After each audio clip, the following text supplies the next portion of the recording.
भूतिया चाय की दुकान। रात के लगभग 11:45 बज रहे थे।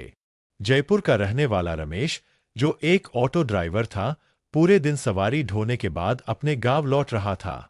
बारिश अभी अभी रुकी थी। सड़क पर सन्नाटा था और दूर दूर तक कोई इंसान दिखाई नहीं दे रहा था। लगातार कई घंटे ऑटो चलाने से उसकी आंखें भारी होने लगीं। तभी उसे सड़क के किनारे एक छोटी सी चाय की दुकान दिखाई दी।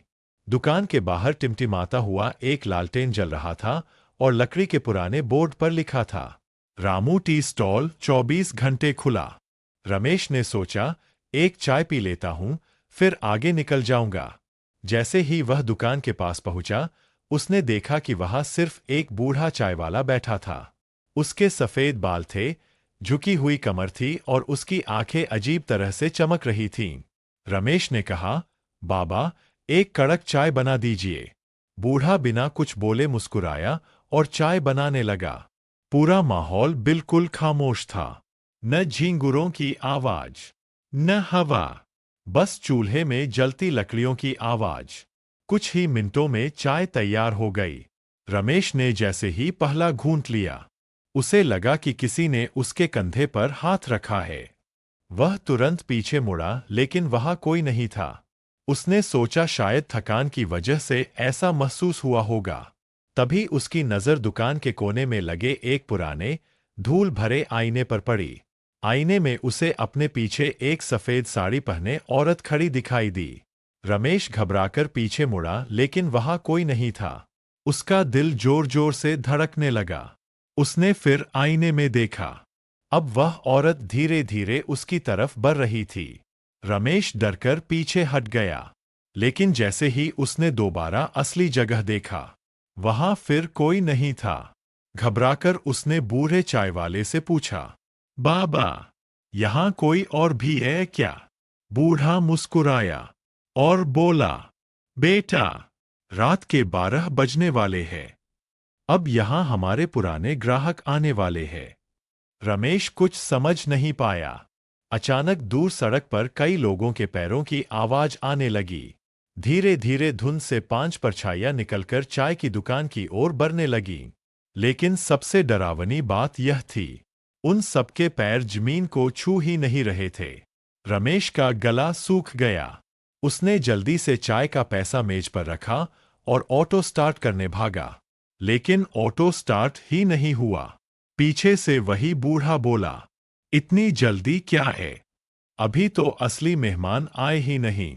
रमेश ने डरते डरते पीछे देखा और उसकी चीख निकल गई। अब बूढ़े चाय वाले का चेहरा इंसान का नहीं था। उसकी आंखें पूरी काली हो चुकी थीं और उसके पीछे खड़े थे दर्जनों साए, जो एक साथ रमेश को घूर रहे थे। रमेश की सांसें तेज हो चुकी थीं। उसने पूरी ताकत से ऑटो स्टार्ट करने की कोशिश की, लेकिन इंजन बार बार बंद हो रहा था। उधर चाय की दुकान के सामने खड़े वे काले साए धीरे धीरे उसकी ओर बढ़ने लगे। बूढ़ा चाय वाला जोर से हंसने लगा, भाग नहीं पाएगा। जो यहाँ आधी रात को चाय पीता है, वह हमारा मेहमान बन जाता है। रमेश ने डर के मारे भगवान का नाम लिया। तभी अचानक ऑटो अपने आप स्टार्ट हो गया। उसने बिना पीछे देखे पूरी रफ्तार से ऑटो दौड़ा दिया। करीब 5 मिनट बाद उसे लगा कि अब वह सुरक्षित है। लेकिन तभी रियर व्यू मिरर में उसे वही बूढ़ा चाय वाला दिखाई दिया। वह ऑटो की पिछली सीट पर बैठा मुस्कुरा रहा था। रमेश ने घबराकर पीछे देखा। सीट खाली थी। उसने फिर शीशे में देखा। अब बूढ़ा गायब था, लेकिन उसकी जगह सफेद साड़ी पहने वही औरत बैठी थी। उसकी आंखें पूरी तरह काली थीं। वह धीरे धीरे अपना सिर रमेश की ओर घुमाने लगी। रमेश ने चीखते हुए ब्रेक लगाए। ऑटो सड़क से उतरकर एक पेड़ से टकरा गया। कुछ पल के लिए सब कुछ शांत हो गया। जब रमेश को होश आया, तो उसने देखा कि सुबह हो चुकी थी। पास ही एक गांव के लोग खड़े थे। उन्होंने रमेश को पानी पिलाया। रमेश ने कांपती आवाज में पूछा, वो चाय की दुकान कहाँ है? गांव के एक बुजुर्ग ने हैरानी से कहा, बेटा, यहां तो पिछले 20 सालों से कोई चाय की दुकान नहीं है। रमेश का चेहरा पीला पड़ गया। बुजुर्ग ने आगे बताया, कई साल पहले इसी जगह एक चाय वाला और उसका परिवार सड़क हादसे में मारे गए थे। उसके बाद से रात में कुछ लोग वहां दुकान और चाय वाले को देखने का दावा करते हैं, लेकिन सुबह होते ही वहां सिर्फ एक टूटा हुआ खंडहर मिलता है। रमेश ने कांपते हुए उस जगह की ओर देखा। वहां सचमुच सिर्फ जली हुई ईंटें, टूटी बेंच और राख पड़ी थी। लेकिन तभी राख के बीच से धीरे धीरे धुआं उठने लगा और हवा में एक आवाज गूंजी, फिर आना, चाय अभी बाकी है। सुबह होने के बाद भी रमेश का डर कम नहीं हुआ। वह किसी तरह अपने घर पहुंचा, लेकिन उस रात की घटना उसके दिमाग से निकल ही नहीं रही थी। रात को जैसे ही वह सोता, उसे वही बूढ़ा चाय वाला सपने में दिखाई देता। हर सपने में बूढ़ा सिर्फ एक ही बात कहता, तुम बिना हिसाब चुकाए चले गए, वापस आओ। लगातार 3 रात तक यही सपना आया। चौथी रात रमेश ने तय किया कि वह उस जगह का सच जानकर ही रहेगा। इस बार वह अकेला नहीं गया। अपने दोस्त सुरेश को साथ लेकर रात 11 बजे उसी सड़क पर पहुंचा। दोनों ने पूरी सड़क छान मारी, लेकिन वहां कोई चाय की दुकान नहीं थी। रमेश ने राहत की सांस ली और कहा, देखा, शायद मुझे भ्रम हुआ था। तभी दूर अंधेरे में एक लालटेन अपने आप जल उठी।